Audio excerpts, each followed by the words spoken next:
находимся в очень сложной ситуации, в которой нас поставила власть, когда, с одной стороны, мы теряем суверенитет на части своей территории, а это может быть продолжено на других частях нашей территории.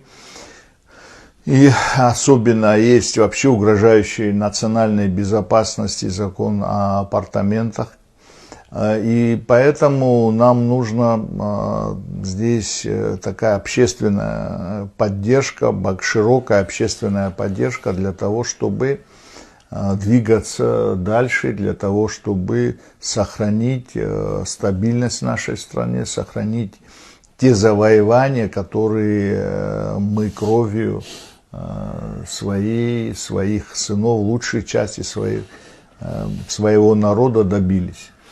Поэтому, я думаю, наша пресс-конференция ответит на многие вопросы, с которыми мы сталкиваемся, и мы должны объяснить наш выход из этой объединенной оппозиции и какие дальше возможны решения и наше видение будущего.